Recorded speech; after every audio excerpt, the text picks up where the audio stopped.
Oh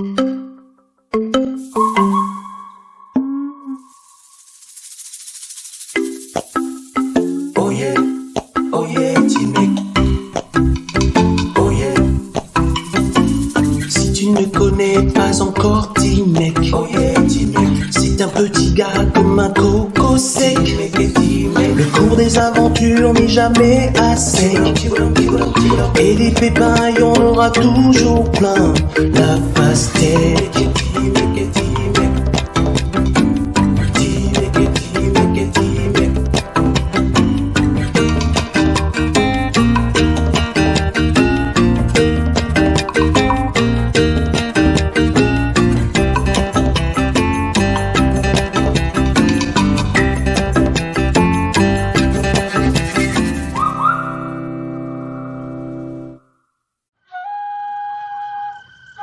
Cette nuit-là, un crabe regardait la lune. Comme toujours, les autres crabes s'étaient réunis autour du feu. Personne ne voulait prendre la parole. Personne ne parlait jamais chez les crabes. Mais pour une fois, c'est le plus vieux qui brisa le silence. Wakwira n'est pas parmi nous ce soir. Et le silence retomba sur le clan, comme toujours. Tous les crabes se retirèrent. Chacun rentra dans son trou, sans se parler, comme toujours. Un peu à l'écart, là-bas, Wakwira regardait la lune.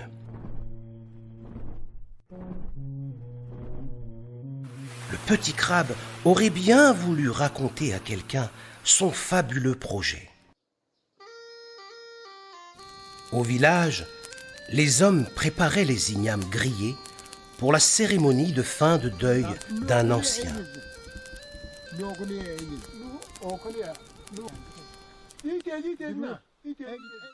Petit Mec et les enfants du village regardaient les étoiles. Les enfants se demandaient où s'en allait notre esprit une fois qu'on était mort. Les uns semblaient convaincus que l'esprit se transformait en étoile. Pour d'autres, l'esprit du défunt s'en allait habiter sous la mer.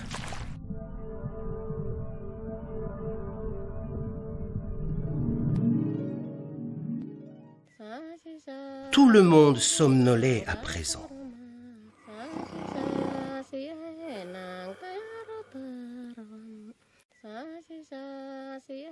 Soudain, un bruit étrange éveilla l'attention de Petit Mec. Cela provenait d'un trou, près des palétuviers. Petit Mec appela poliment. « Excusez-moi, il y a quelqu'un dans ce trou ?» Un crabe sortit la tête du sable. « Je suis Petit Mec, » dit le petit garçon. « Je suis Wakwira, » répondit le petit crabe. « Que fais-tu dans ton trou ?» demanda Petit Mec. « Oh, tu veux que je te raconte mon projet ?» s'étonna le petit crabe. « Silence! Silence! Silence !» grognèrent les autres crabes.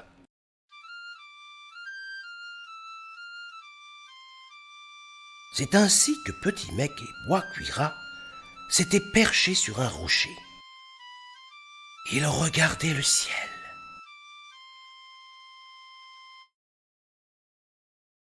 Petit Mec scrutait les étoiles. Wakwira contemplait la lune. « Crois-tu qu'il y a quelqu'un là-haut ?» questionna le petit crabe. « Dans les étoiles, il y a peut-être l'esprit des vieux qui nous ont quittés. »« Sur la lune, je crois qu'il y a des crabes sur la lune, » affirma le petit crabe. « Regarde bien, il y a des trous. » Des trous comme seuls les crabes savent en faire. Il faut aller les voir, dit le petit crabe. Petit mec répondit qu'aller sur la lune, ça devait être compliqué.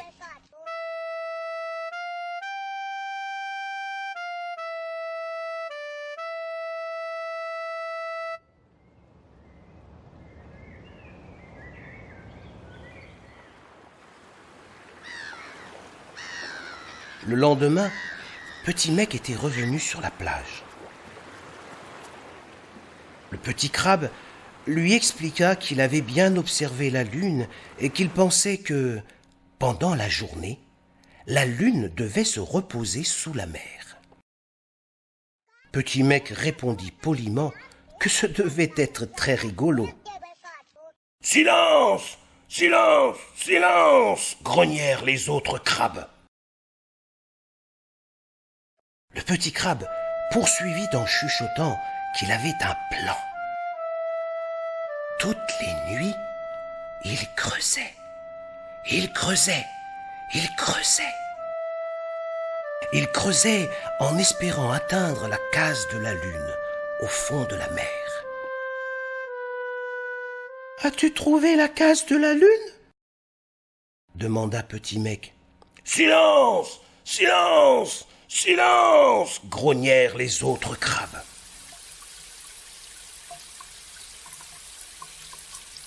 Le jour suivant, une natte sur la tête pour se protéger de la pluie, Petit mec retournait voir Bois-Cuira.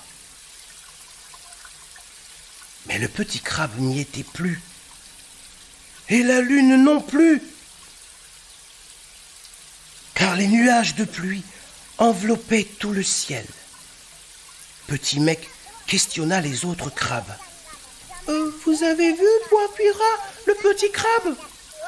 Mais, comme toujours, aucun crabe ne voulait discuter.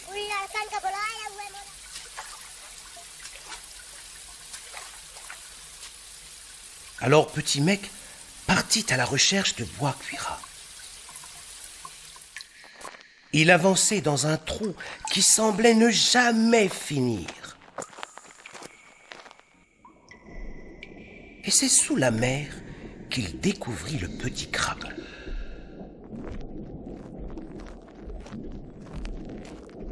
Les deux amis avançaient ensemble.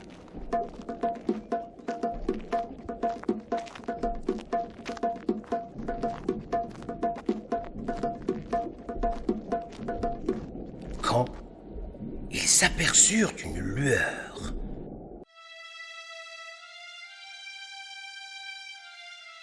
C'était la lune qui dormait dans sa grande case.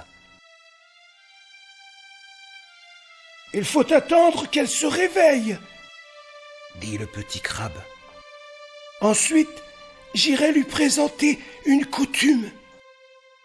Et ensuite, je lui demanderai si elle veut bien que je l'accompagne. »« Et ensuite ?» demanda Petit mec. « Ensuite, on verra bien, » dit Bois-Cuira.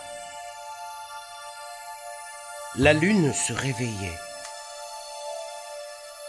Sur la terre, comme toujours, les autres crabes s'étaient réunis autour du feu. Personne ne voulait prendre la parole. Personne ne parlait jamais chez les crabes. Bois-Cuira n'est pas avec nous, dit l'ancien. Et le silence retomba sur le clan, comme toujours. La lune écoutait la requête du petit crabe. « C'est bien, montez sur mon dos. Ainsi, je ne serai plus seul durant mes voyages. »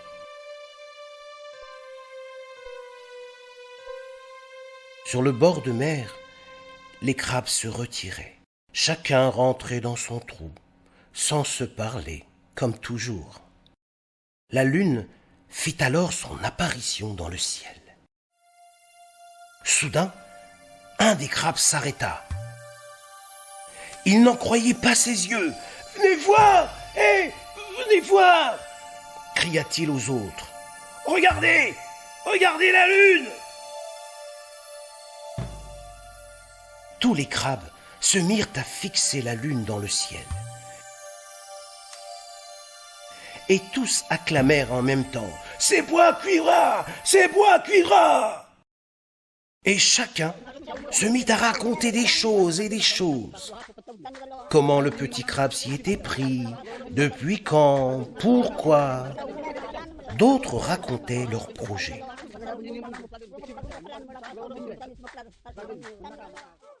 Puis, tous les crabes se rassemblèrent autour du feu pour discuter des affaires du clan et fêter la joie d'être ensemble. Petit Mec et Bois Cuira admiraient tout cela et ils étaient heureux. Mais Bois Cuira s'approchait dangereusement du bord de la lune. « Fais attention !» lui dit Petit Mec. Trop tard! Le crabe dégringolait dans la nuit. Il tombait! Il tombait! Et Petit Mec l'avait rattrapé.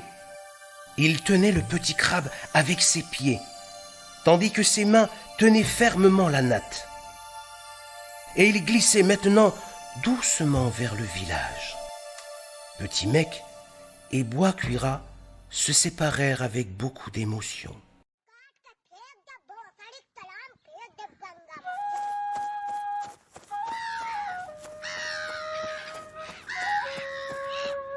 Le grand-père de Petit Mec écoutait l'histoire du petit garçon. Puis, au bout d'un moment, le grand-père prit la parole. « Le petit crabe n'a pas fait cela pour être admiré, mais parce qu'il est courageux.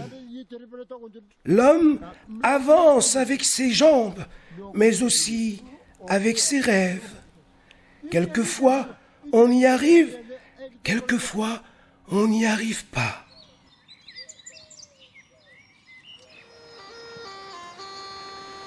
C'est ainsi que Petit Mec comprit qu'on pouvait réaliser des choses merveilleuses sans attendre des récompenses. Cette attitude qui nous donne des ailes s'appelle le courage. Oh yeah, Petit Mec. Oh yeah. Si tu ne connais pas encore Petit Mec, oh yeah, Petit Mec. C'est un petit gars comme un coco sec. Le cours des aventures n'est jamais assez. Et des pépins, il y en aura toujours plein. La pastèque.